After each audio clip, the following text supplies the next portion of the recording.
welcome to The Green Voice, where you get the dirt on sustainability here in Pittsburgh, Pennsylvania. I'm your host, Grant Ervin, with S&B USA, infrastructure development and construction company based over on the north side of Pittsburgh. And here today on The Green Voice, I have Michael Wood, Regional Sales Manager for Western Pennsylvania for Mitsubishi Electric Trane, our heating and air conditioning experts here in Western Pennsylvania. Michael, how you doing? I'm doing great, Grant. Thanks. Great to be here. Yeah. Great to see you again. Yeah, definitely. So this is your second tour of duty on the Green Voice podcast. So Indeed it is. You liked us enough to come back, so we appreciate that. But you're back here for a super important reason. There's been a lot of impact, a lot of changes going on in the heating and air conditioning space. And so we wanted to make sure that we got you in to share that news with all of our listeners because there's really some big impactful movements. Just to set a little bit of context, and I've been really excited about this, for our work at S&B USA and for a lot of our partners here in Pittsburgh. But the movement in terms of sustainability and investments coming from Washington, the Inflation Reduction Act, and the Infrastructure Investment and Jobs Act.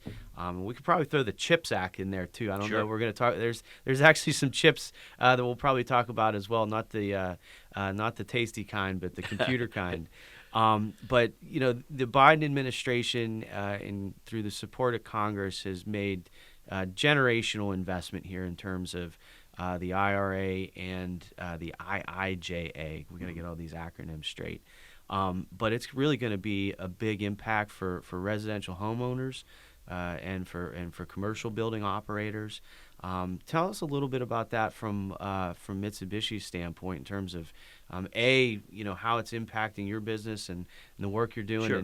And the other thing for listeners, maybe to set this up a little bit, this is going to be affectionately known as the heat pump episode. So we're really excited to talk about this piece of technology. So IIJA, IRA, what is it, and how's it impacting Mitsubishi? So, Grant, actually, as you know, at the end of last year of 2022, the IRA Act was passed. And part of that Inflation Reduction Act was what we call the 25C tax credit portion of that bill. That 25C tax credit is actually the largest climate investment ever made by the U.S. government here in our history. So what does that mean? They've actually are investing $500 billion into helping consumers reduce their greenhouse gases by 31 to 44% by 2030. Wow. So how do we do that? How do we look at achieving that? So as we know, in the U.S., the largest consumers or producers of greenhouse gases, or one of them is our homes and our businesses. Yep. So by helping consumers convert their appliances from fossil fuels, whether that be natural gas, oil, propane, over to an all-electric system is greatly going to help us accomplish those goals. Wow. So we at Mitsubishi Electric Trane Heating and Air Conditioning produce heat pump systems which are all-electric heating and cooling systems. Yeah. The beauty of our systems is that we have the capability of providing a consumer, whether it be residential or commercially, produce all of their heating and cooling electrically. Wow. Therefore, not needing the need for natural gas, oil, or propane. So by doing that, we're not only going to help them, again, reduce their greenhouse gases, but we're also going to help provide them lower energy costs and provide them significantly improved overall comfort inside their homes or businesses. That's incredible. So this is like a major game changer right now. Major game changer. Let's start. I want to go back to 25C in a Sure. second, but before we do that, talk to me about the technology. So here in Western Pennsylvania, actually, across Pennsylvania, really in our region, people are familiar with their furnace and their air conditioner and having separate units. Yes. One does the heating, one does the cooling. Right. Like you said, it could be done with fuel oil or natural gas. This is a different piece of technology. Walk us through that a little bit. So the technology's been around for, I've been in the industry for over 40 years, and it has been around, but it has now been. How have you been in the industry for 40 years? You don't look like... Yeah. Well, it's amazing what makeup and Yeah. hair gel can do. So, All right. but I appreciate that. But the technology's been around for that length of time, but it's been perfected, and really, Mitsubishi Electric has been the innovator and the one manufacturer that had seen the future and actually created the perfection of this product. So bringing it down to more practical terms, what a heat pump is actually an air conditioner running backwards. Okay. So let me put it to you in a little bit more layman terms. So if we think about our air conditioning systems in our homes, what do? They extract the heat Suck it out. that's in our home and then transfer it outside.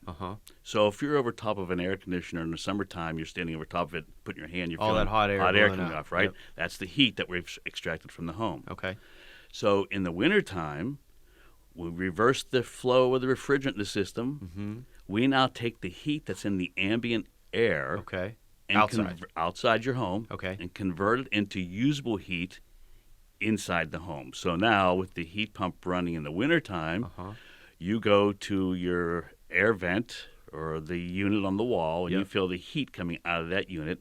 That's actually taking the heat from the ambient air outside and created it to be usable heat inside the home. So it takes it from the outside, brings it through the system, and then brings it into your home or building that you're trying to heat or cool. Right. And it converts that air into the air temperature that you desire inside. That's right. Okay. And all through the refrigerant process, or the refrigerant that's flowing back and forth in the system. Okay. That's the key factor of it.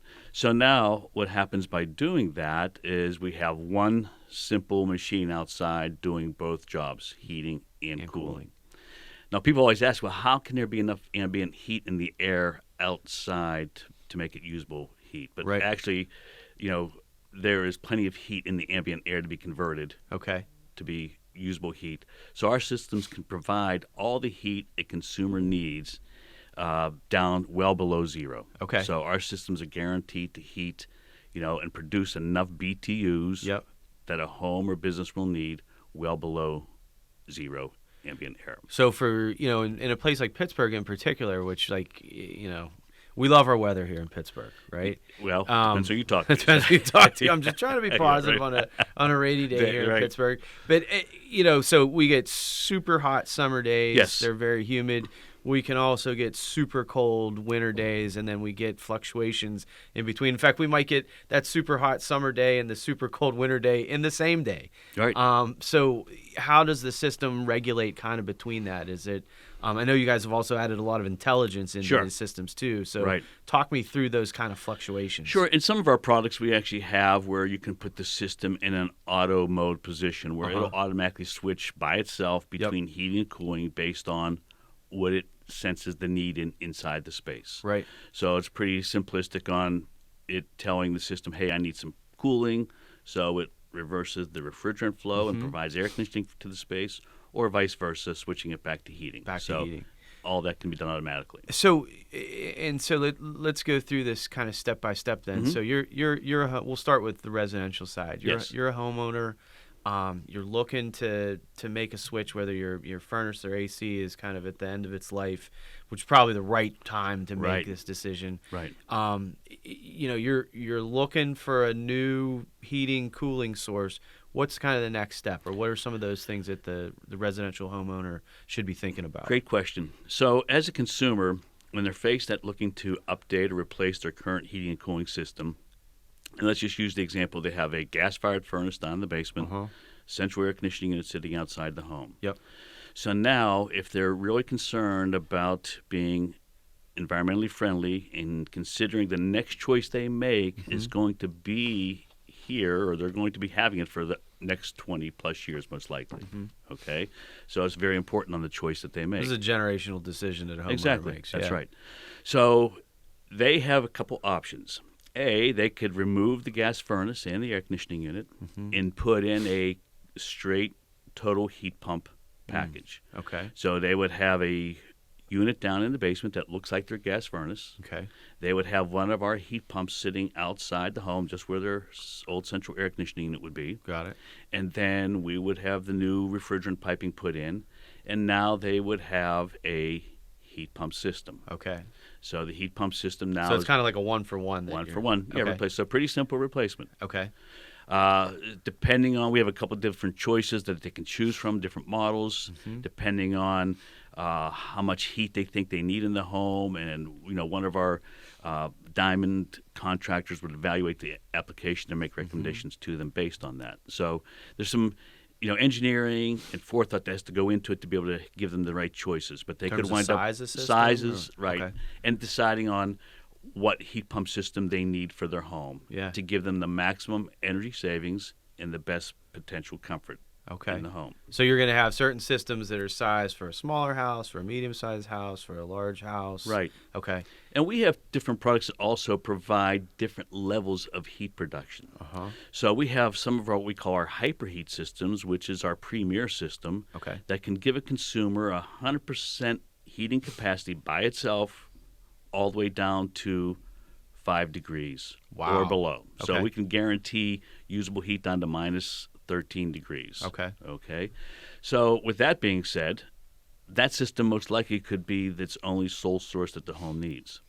We have other One units. centralized system. Correct. Okay. We have other heat pump systems that will only give you 100% heating capacity down to about 5 degrees. Okay. Okay. Or higher. So what that means, if I'm choosing that one, I may need to have a backup assistance because as it gets colder outside and my heat pump's not producing enough heat, I need something else to come on to assist it. And that cold temperature, that is super cold temperature, that's because that ambient air is so cold. Correct. Okay. Right. That makes that challenge then. Now you also, so there's centralized systems, but then you also have the ductless systems, right? So is there a difference there? That's what most people, recognize us as being ductless systems. Yeah. That's really the world that we played in since 1980. So Okay. most people are used to coming, seeing our systems up on the wall or down near the floor or something that's visible inside the space. But we realized that in the U.S. market, the largest part of the market are ducted systems. So we've started to create products centered around to be able to serve that market Okay. in the U.S. So it really depends upon the type or style of house. If you have central air already, like a central ductwork already kind of built into the system, you're going to want to go for a central system. Correct. If you don't have that, you might want to look ductless. If you have a home that maybe has a boiler system or hot water heat with maybe radiators or baseboard heating, there you would have to have our, most likely using our ductless products at that point in time. Right. And then does the sizing occur the same, like in terms of levels or? Yeah, typically you'll size the home based on a room-by-room analysis, seeing what each room needs from a BTU standpoint, both heating and cooling. Okay. And then the contractor helps you, guide you from that point on which products will serve you best. Interesting. So like if you want something in your upstairs and not in your downstairs or vice versa or in both, they could size that appropriately. Correct. So so that's super interesting. No, what is there a cost difference, or is there things from a consumer standpoint that they should be thinking about, both in terms of bringing in a professional to do the analysis, but then also sizing the system and those sorts of things? Yeah, that is critical because really to get the maximum benefit of our products is having it applied correctly. Yep. So having a professional come in, do a proper analysis of what exactly your home needs from a heating and cooling standpoint. Yep. Years ago, the theory was always, figure out what size and go one size bigger. Bigger is better. Yeah. Not in this world anymore because You wanna- it becomes a lot of waste. Yeah. So we really want to only produce the amount of heating and cooling that you need based on what type of day it is outside. Interesting. Your home doesn't need the same amount of air conditioning on a 75-degree day that it does on a 90-degree day. Wow. But an older conventional system doesn't know the difference. Yep. Ours does. So that's interesting. Now, we were talking before, too, you guys have a new system also called IntelliHeat? Is So that we right? just launched that product. It's called IntelliHeat, and it's actually geared towards homeowners that have an existing, as we spoke about before, a gas-fired furnace in the basement with an air conditioning system outside. Okay. So what it gives them the option, because some people are going to say, well, I really don't want to change my whole system, or I don't want to go to a straight heat pump system. Yep. So we've created what we call a hybrid system. So we're all familiar with the term hybrid, right? Yep. Hybrid vehicle, Yep. gas and electric. Yep. So now we're going to take that same technology and bring it to that consumer. Oh, interesting. So now they could keep their gas furnace, Okay. and it can be anyone's gas furnace because our systems will work on anyone's gas furnace. Okay. They'll install our heat pump system in parallel with their existing gas furnace, Okay. or a new gas furnace if they choose to change it, but they don't have to. Yep. But at this point now, we can allow our heat pump to provide anywhere from 80 to over 90% of what the home needs from a heating standpoint. Okay. Only use that gas furnace when we get to the real extreme cold temperatures, maybe 0 or below. Okay. And then in the summertime, our system will function as their air conditioning system as well. Interesting. So it provides a little bit of redundancy, but also eases that transition. So very Right. similar as like in the automobile space, the hybrid vehicle is like the transition from the pure internal combustion engine before you go fully electric. Right. Like, And here's the beauty of this. It allows the consumer to really to pick and choose how and who they're going to spend their utility dollars with. yeah. So let's say, for example, gas prices, natural gas prices start to continue to rise, which they're doing. Yep. So as they continue to escalate, and if the electric rates stay typically moderate where they are, Yep. I find that, hey, it's much more efficient for me to run that heat pump down to maybe 9 degrees, maybe 0, whatever the temperature may be, and Yep. we have a tool to be able to guide them to show them what's the best temperature to make that switchover happen. Interesting. Now, the reverse happens. Let's say the electric rates go way up and natural gas drop. Hey, I'm going back to allow my gas furnace to do the majority of the work. So it really gives them full control of how they're spending their energy. That's really dollars. smart. So it gives like a real balanced approach, gives you kind of the, for a lot of, existing homeowners who have gas systems, kind of that comfort of sticking with what they know, Exactly. but also kind of diving into kind of these new technologies that are giving them cost management benefit, the environmental benefit, and you can blend that all together. Exactly. Let's go back now to the IRA kind of conversation. Sure. Just to focus in on like the residential space. What so now we know that we got this heat pump idea in our head. We're really excited. We talked to our professional evaluator, comes in, gives us some solutions. What are some of the next steps in terms of either financing or accessing that 25C tax credit? And Sure. How do they kind of work through that process? Great. So the 25C tax credit allows a consumer to get up to 30% tax credit, as long as Okay. they have a tax burden Yep. at the end of the year, on the purchase of a heat pump system for their home. That qualifies for the tax credit. Mm-hmm. So they can get the maximum up on the dollar amount is $2,000. Okay.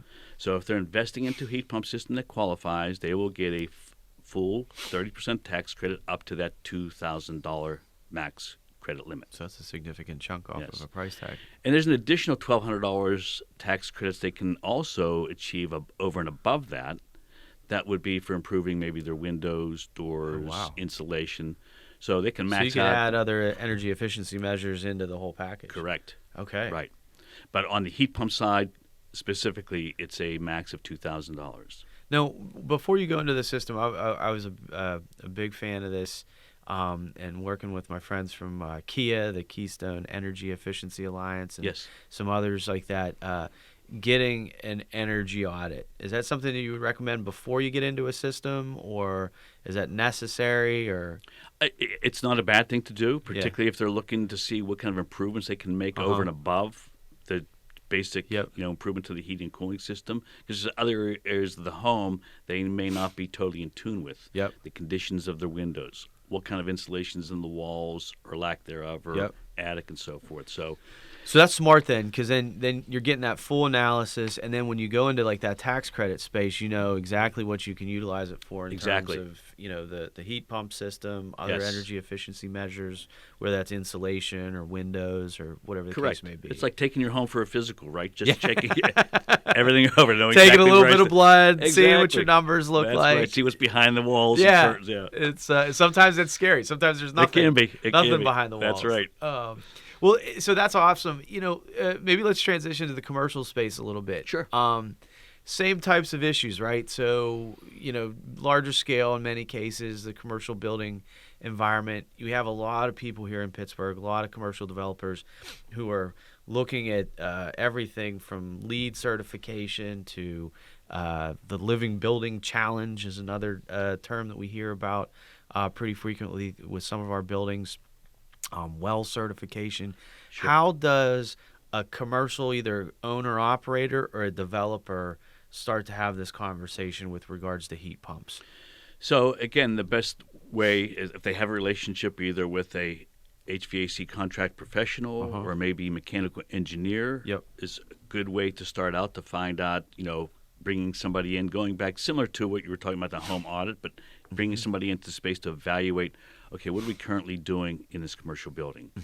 Is it, are we using hot water hydronic systems? Are we using chillers for the cooling? So depending on what they're using, again, there's a lot new technologies coming to the forefront that most people don't even know about, particularly with our product in the commercial space to help them achieve, again, those greenhouse gas emissions reductions. And also there are programs within the IRA, a commercial credit program. It's under 179D. Okay. And I would suggest whether it be a consumer or a commercial building owner, to go to the U.S. The IRS.gov site. There's all kinds of great information on there that'll help guide them to make sure they're taking the right steps, choosing the right product and technology to capture these tax credits, whether you be a consumer, a contractor, builder, because there's new homes tax credits out there for contractors building new homes. There's multifamily programs as well for people in multifamily type dwellings and commercial spaces as well. That's interesting. I mean, so does it make a difference if you're retrofitting a building or if it's new construction or? So they have both to cover both aspects. Okay. Yeah. So depending on what's going on, whether it's an existing retrofit or new construction, there are programs to fit those applications. Interesting. So if you have we're here in downtown Pittsburgh at the Center for Media Innovation at Point Park University, to put a quick plug in here for our team. The opportunities for a lot of older buildings, are there more challenges, or is it easier to get started with something new? Or obviously, new is always going to be easier, right? You can design everything around it. Yes, retrofit or existing buildings are more challenging. But again, doable. Very doable. Yeah. And I'm going to be very prejudiced in my next comment. Yeah. There's nobody that does it better than Mitsubishi Electric, because the breadth of our product line is so vast. Yeah. The genius of Mitsubishi Electric Corporate over the years has been bringing product to the U.S. market space to fit the uniqueness of our markets. Is it the same type of process where you're going to look for a centralized system versus the split units? It could be one or the other, or a mixture of both. Yeah. So there's a bunch of different ways that we can approach an application to make it, cost effective to make an investment into it. Yep. And give them the maximum, energy savings and comfort that they're looking for. Interesting. What are some of the avenues? Obviously we're talking about this and sharing it with our audience here in the dirt, but the IRA, the IIJA, this is. We talk a lot about this in the construction space about, okay, we know that these resources are out there, but how do we access them, or how are they hitting the market? What are some of the things that Mitsubishi is doing to help kind of get the word out and educate folks about both the tax credits but also the technology? Sure. So we've been on the front line of this whole conversation from back when the whole IRA was being, discussed and implemented, and how they were developing the regulations and the criteria to what type of products should be used in the industry, what makes the most sense. if homeowners, whether consumers or business owners, if they go to www.mitsubishicomfort.com/IRA, we have a wealth of information on there on helping guide contractors, consumers, business owners on what type of products will meet the qualifications, so they don't go into this blindly, make the wrong purchase, and find out that they bought the wrong item and can't get the qualifying tax Can't get the credit. qualifying credit. Right. That's important. We populate that and monitor that daily, so we're always updating that, because with the regulations being changed, all the manufacturers have had to go back and retest a lot of their current products and the new products they're bringing to the marketplace to make sure they hit these markers that the government has set forth. Interesting. Fun fact, little story that our CEO just shared with us at the national sales meeting we recently had in New Orleans last week. Little crawfish eating down there going on? Oh, it was good. Okay. Really good, yeah. But Mark Kuntz, our CEO with Mitsubishi Electric Trane here in the U.S. Market, was invited to attend the White House with 9 other CEOs of other HVAC manufacturers. To speak to Secretary Granholm regarding the She's a rock star out there. Yeah. Amazing. Yeah. And they were asking and looking for feedback on us and the other manufacturers on how we felt the regulations were being written, the levels of the new markers for the equipment that they have to reach, because their thought is giving the consumer or the business owner the most efficient product possible if they're going to step up and provide these tax credits, right? Yeah. So the first 5 different manufacturers get up, and there was a lot of pushback in the industry because a lot of these levels that they're asking us to meet from an efficiency standpoint are not easy to attain. From a technology standpoint. Okay.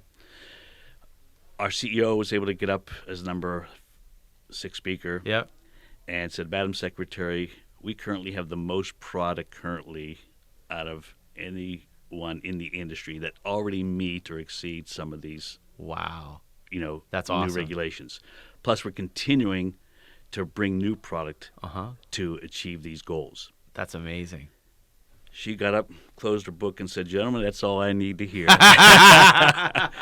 So we have been on the front edge of really trying to make sure that we're in line with the government's goals and helping consumers maximize their goals. Well, it's so important because, just homeowners and folks who live in multifamily buildings and condos and commercial structures, the thing that you find when you use technologies like this is that your internal, the environment inside of your buildings is a lot cleaner. It's a lot quieter.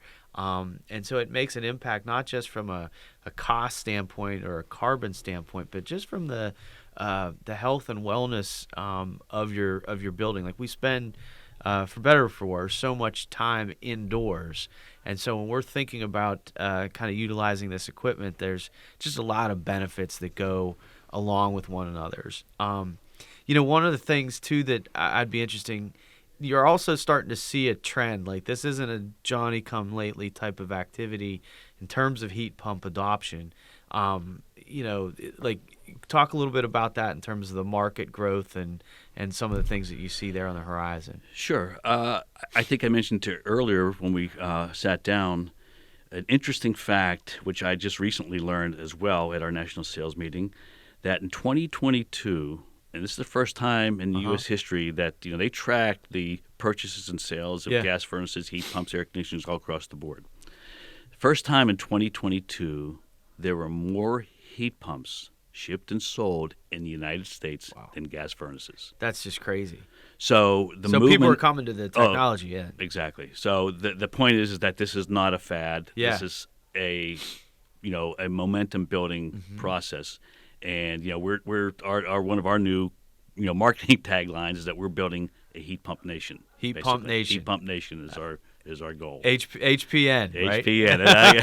Another acronym. Another acronym. Heat pump nation. There you go. I think there's like a book in there, right? Yeah. You can talk about the transition. That's right. Right. I think that's so exciting, and maybe 2 kind of things to wrap up. Sure. I'm going to lead with one, which is around workforce. We've talked about this in the past. the other piece of this, it's not just about the technology, it's not just about the consumer, but also you need a lot of trained technicians, that's trained technicians, Yes. to install this equipment. And you guys are doing a lot of work in that space.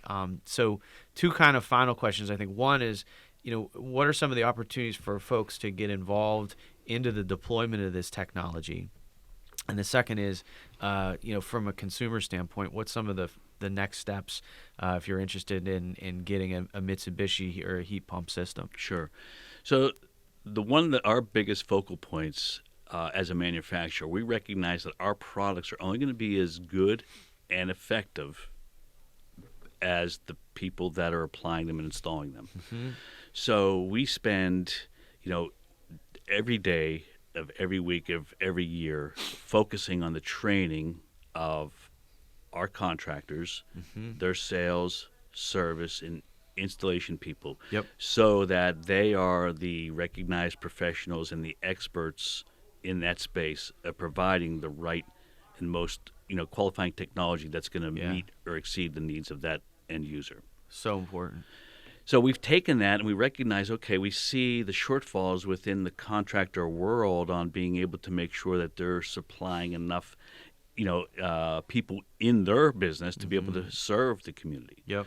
So we have now taken on new initiatives to help support the local trade schools, the VOTECs in the high schools, Yep. speaking to those students, letting them know about the potential careers ahead of them Yeah. that can take them to a beautiful life and a great career in the HVAC, There's heating, cooling, plumbing, electrical millions field. of homes across the country, right? And if we're going to be a heat pump nation, we're going to need We need 'em. hundreds of thousands of people to help install them. Exactly. Right. That's So amazing. we've really partnered with the schools, whether it be the high schools, the VOTEC schools, or the after third-party trade schools that Uh-huh. are out there as well. So Oh, that's awesome. helping them with getting them equipment in their spaces, so these young professionals coming into the business can learn how to work, service, and apply the next coming generation of this technology. Terrific. And then for the consumer, what's the next step after they listen? So to consumer, I would direct them to our website, Uh-huh. www.mitsubishicomfort.com. There's a wealth of information on the technology, the products, what they can do, Yep. case studies of how well these systems work in the coldest climates, whether you're in the northernmost parts of Maine, the upper peninsula of Michigan. They all work. They work beautifully, That's and awesome. they don't stop working. So it's and that's always been the question: do these really work in these cold climates? So we're telling consumers now, our systems are what we call all climate heat pumps. We can work in any climate, whether it's southern Florida or northern Maine. We can do it all for them and provide them the comfort, the efficiency, and help them become more environmentally friendly Yeah. in doing so. That's terrific. Hey, so, don't you stop working on this. If we're going to become Heat Pump Nation, we're going to need folks like you, Michael, to help spread the word. Absolutely. And make this a reality. I want to thank you for being here on the Green Voice. Thank you, And, man. It's always a pleasure. we look forward to having you come back again and share what's going on next. You bet. Excellent. I'll be here. Thank you so much, and thanks to Mitsubishi Electric Heating and Air Conditioning. Thank you, Michael Wood, for being a guest here on the Green Voice, and thank you all for listening. I'm your host, Grant Ervin from S&B USA, and we'll check you out on the next episode of the Green Voice. Have a great day. Thanks.